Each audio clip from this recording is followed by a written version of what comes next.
तो अब हम देखते हैं कि एक डायपोल कैसे बिहेव करता है in an external electric field.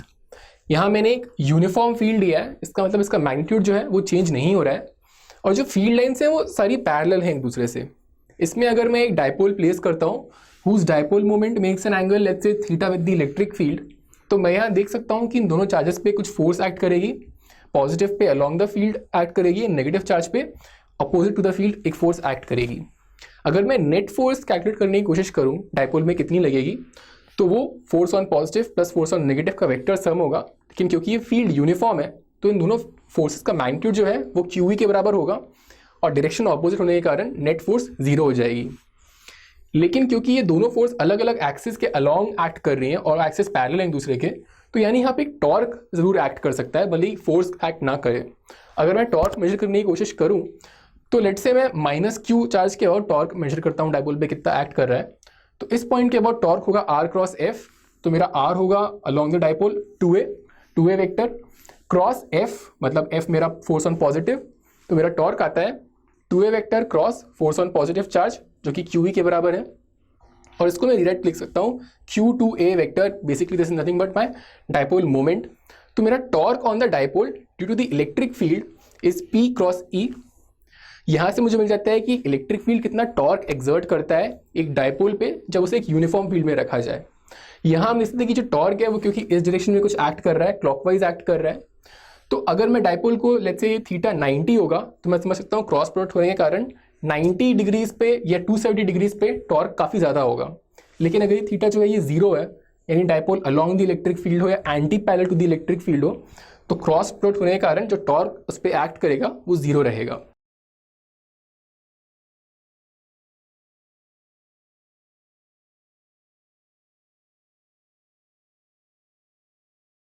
तो हमने देखा कि इलेक्ट्रिक फील्ड का जो टॉर्क होता है वो हमेशा डायपोल पे एक्ट कर रहा होता है ताकि वो उसे फील्ड के अलॉन्ग पैरेलली प्लेस कर दे।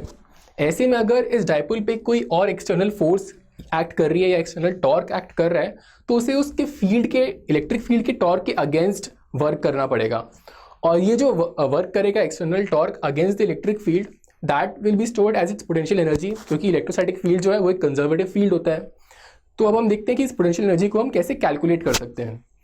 यहाँ में जो इलेक्ट्रिक फील्ड का टॉर्क है क्योंकि क्लॉकवाइज एक्ट कर रहा है, अगर इसका मैं डायरेक्शन देखूँ तो IJ के नोटेशन में इनटू द बोर्ड जाएगा, तो मैं इसे -K कैप कह सकता हूँ।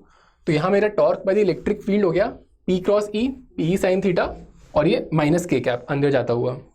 तो मेरा जो एक्सटर्नल टॉर्क इस पर एक्ट करेगा that will be minus of this torque of the electric field, तो कुछ इस तरह से आ जाएगा। And work done by the external torque will then be equal to external torque dot d theta का इंटीग्रल। लेट से मैं इसका एंगल एक्सटर्नल टॉर्क जो है वो चेंज कर रहा है फ्रॉम थीटा 1 टू थीटा 2। ये जो एंगल है ये डायपोल मोमेंट और इलेक्ट्रिक फील्ड के बीच का एंगल है। तो इस केस में अब यहाँ पे जो वर्क है डॉट प्रोडक्ट है between torque external and D theta. External torque जो है इसका डायरेक्शन इसके ऑपोजिट है, हेंस ये K कैप में है, और जो डी थीटा है this is the change in angle. अगर एक्सटर्नल टॉर्क थीटा को बढ़ा रहा है in that case D theta जो होगा वो काउंटर क्लॉकवाइज होगा और उसका जो डायरेक्शन होगा वो K कैप के डायरेक्शन में होगा। तो एक्सटर्नल टॉर्क भी K कैप के अलॉन्ग है, डी थीटा भी K कैप के अलॉन्ग है, तो ये डॉट प्रोडक्ट जो है cos 0 1 हो जाएगा। हेंस मैं सीधे इनके मैग्नीट्यूड यहाँ लिख सकता हूँ। इसका मैग्नीट्यूड हो गया P sine theta, D theta हो गया डी थीटा क्योंकि इंक्रीमेंटल चेंज इन एंगल है। तो ये बेसिकली मेरा एक्सप्रेशन हो गया for the work done by external force, इस एक्सटर्नल टॉर्क सॉरी। और इसको मैं अगर इंटीग्रेट करूँ फ्रॉम थीटा 1 टू थीटा 2 मुझे कुछ ये एक्सप्रेशन मिल जाता है। And this work will then be stored as the potential energy of the dipole. तो ये मुझे देता है किसी भी दो एंगल के बीच में क्या चेंज इन पोटेंशियल एनर्जी हो रही है डायपोल की। जब हम पोटेंशियल एनर्जी की बात करते हैं तो हमेशा एक रेफरेंस पॉइंट लेते हैं जहाँ पे पोटेंशियल एनर्जी 0 होती है।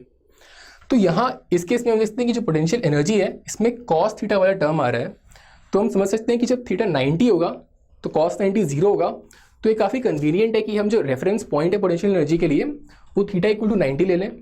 तो U equal to 90 potential energy at 90 degrees 0 होगा। हेंस इस कन्वेंशन के चलते हम कह सकते हैं कि potential energy of the dipole at any position theta can be written as, अगर इस एक्सप्रेशन में हम देखें दोबारा, सो थीटा 1 को अगर मैं लेता हूँ reference point, so this is 90, so 0 minus cos theta, so minus P cos theta हो जाता है। And then the potential energy of the dipole is minus P cos theta. इसको मैं रीराइट भी कर सकता हूँ, ये थीटा क्या है, बेसिकली एंगल है between the dipole moment and the electric field, so this is nothing but minus of P dot E vector. So this gives me the potential energy of the dipole when it's placed at an angle of theta with the electric field.